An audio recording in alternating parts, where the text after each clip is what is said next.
Perkenalkan, nama saya Anggi Sapari, NPM 187002024. Sekarang tuh di matkul teknik tegangan tinggi yang dimana saya kelas B. Di sini saya akan mempresentasikan pembahasannya itu trapodaya. Langsung ke materinya. Di trapodaya itu terbagi ada 3, yaitu ada pengertian, prinsip kerja, yang ketiga susunan dan penyambungan kumparan. Selanjutnya, untuk trapodaya sendiri, yaitu digunakan untuk menyalurkan daya dari generator bertegangan menengah ke transmisi bertegangan tinggi, di mana kemudian untuk menyalurkan daya dari transmisi bertegangan tinggi ke jaringan distribusi. Selanjutnya, di prinsip kerja terbagi 3, yaitu ada inti, 2 set atau lebih kumparan, yang 3 isolasi. Yang pertama, inti. Inti di sini tuh kumpulan lempengan-lempengan besi tipis yang terisolasi dengan vernis yang bertujuan mempermudah jalannya produksi. Lanjut ke 2 set atau lebih kumparan, yaitu di sini pada artiannya yaitu kumparan primer dan kumparan sekunder, yang dimana untuk menentukan apakah sebuah trapo tersebut adalah trapo step up atau trapo step down. Yang terakhir itu isolasi. Isolasi di sini untuk mengisolasikan keterikatan antara gulungan dibelitkan satu poros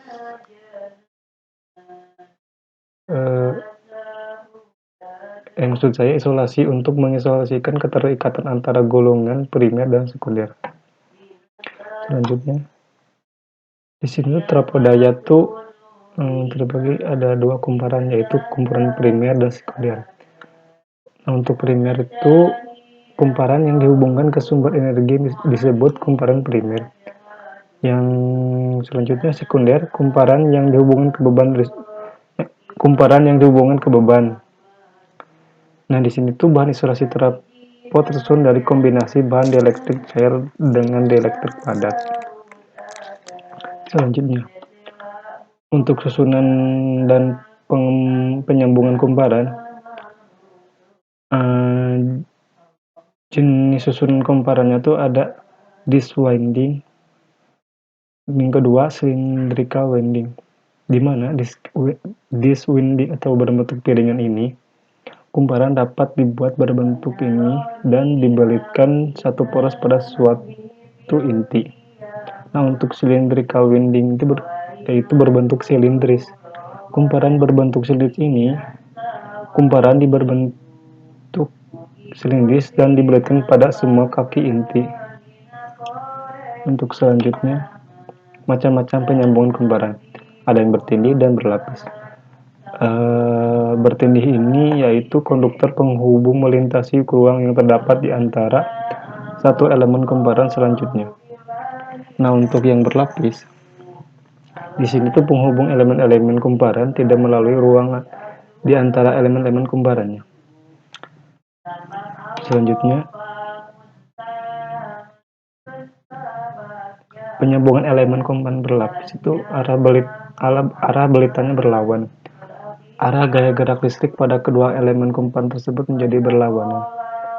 Di mana arah belitar sama, arah gaya gerak listrik pada setiap elemen kumparan sama. Untuk jenis arah belitan sama, ada 2 cara penyambungan, yaitu hubungan internal dan hubungan eksternal. Yang dimana panjang konduktor penyambung yang terpendek dijumpai pada jenis arah belitan berlawanan. Selanjutnya, yaitu ada isolasi kumparan tegangan tinggi, di mana di isolasi kumparan tegangan tinggi itu dibagi 3 jenis, yaitu ada isolasi minor, isolasi fasa, isolasi mayor. Nah, yang pertama isolasi minor.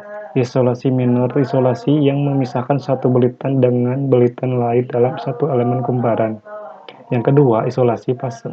Isolasi antara kumparan tegangan tinggi dengan kumparan tegangan tinggi yang lainnya pada trafo 3 fase.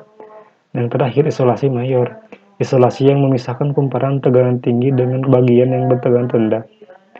Di isolasi ini terbagi dua, yaitu ada isolasi utama dan isolasi ganda, yang dimana isolasi utama yaitu memisahkan kumparan tegangan tinggi dengan kumparan tegangan rendah, dan isolasi gandar yaitu memisahkan uletan tegangan tinggi dengan gandar. Selanjutnya, dielektrik pada isolasi kumparan tegangan tinggi. Dielektrik padat biasa digunakan pada trafo daya, yaitu papan tekan, bakelit, kertas, kain pita, dan minyak kertas. Terus dielektrik padat pada trafo daya dibedakan dari, yaitu ada 3, pembungkus, lapisan isolasi, dan partisi, yang dimana pembungkus ini elektrik yang bentuk tilitan dalam kumparan. Nah, yang lapisan isolasi digunakan pada medan elektrik yang tidak sangat seragam karena keberadaannya itu untuk meratakan tegangan. Nah, yang terakhir itu partisi. Partisi ini pencegah terbentuknya jembatan konduktif dalam minyak. Selanjutnya, yaitu susunan isolasi mayor trafo daya. Isolasi mayor yaitu bahan dielektrik yang salah satu kumparan tegangan tinggi dengan kumparan tegangan rendah dan gandar. Isolasi di antara kumparan tegangan tinggi dengan kumparan tegangan rendah merupakan selai minyak yang terbagi oleh partisi. Yang selanjutnya yaitu distribusi tegangan pada belitan, di mana keretan kumparan dibelitkan pada inti besi yang dibumikan, maka terdapat kapasitansi antara kumparan dengan tanah yang dilambangkan dengan C. Induksi sendiri dilambangkan dengan N, dan induktasi bersama antara dua belitan yang berdampingan yang disimbolkan M. Nah, di sini juga ada perkiraan distribusi tegangan awal. Secara teori, distribusi tegangan pada kumparan tegangan inti ketika T sama dengan 0 biasanya disebut distribusi tegangan awal. Selanjutnya, yaitu pemerataan distribusi tegangan. Kelebihan tekanan elektrik dapat juga dikurangi dengan meratakan distribusi tegangan awal. Konsep pemerataan distribusi tegangan pada kumparan trafo daya analog dengan pemerataan distribusi tegangan pada isolator rantai. Nah, di sini juga pada contohnya itu isolator rantai. Pemerataan distribusi tegangan dilakukan dengan menambah kapasitansi antara terminal tegangan tinggi dengan persambungan dua unit isolator. Nah, nyambung ke sini. Pada isolator rantai pemerataan distribusi. Nah, ini. Ada poinnya tuh menambah kapasitansi antara terminal tegangan tinggi dengan persambungan dua unit isolator. Yang kedua tuh memparalelkan suatu kapasitor dengan kapasitansi antar belitan, maka kapasitansi total antar belitan yang dilambangkan dengan C semakin besar sehingga keras semakin kecil.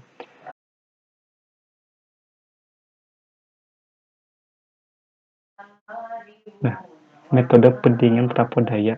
Dilihat dari sirkulasi minyak dalam trafo, metode pendingin dibagi atas dua jenis. Yaitu ada minyak bersirkulasi sendiri, yaitu media yang merendam inti dan kumparan trafo, atau dalam bahasa Inggrisnya oil impression.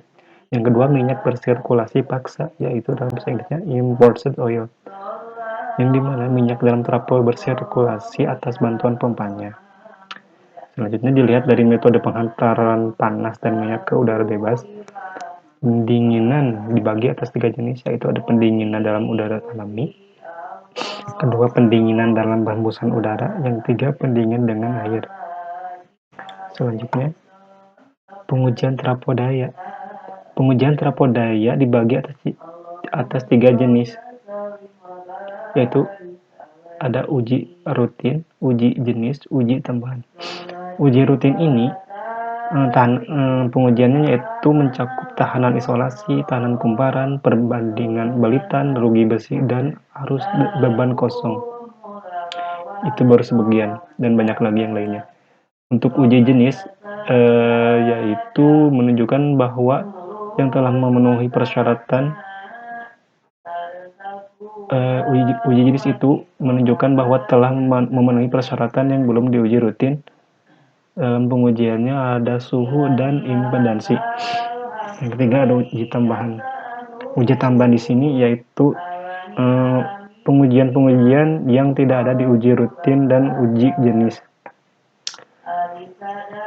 Selanjutnya, secara umum, pengujian rutin terapu meliputi hal-hal berikut: pengukuran resistansi beritan, pengukuran rasio, polaritas, dan hubungan pasang, impedansi hubungan singkat, rugi-rugi berbeban, rugi beban nol dan arus beban nol, resistansi isolasi, pengujian ketahanan tegangan lebih dengan induksi, pengujian ketahanan tegangan lebih dengan sumber terpisah.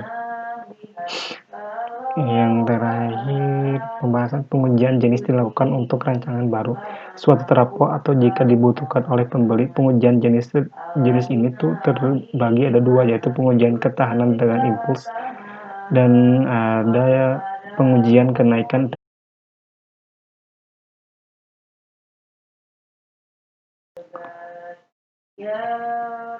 Sekian presentasi dari saya yang membahas tentang trafo daya.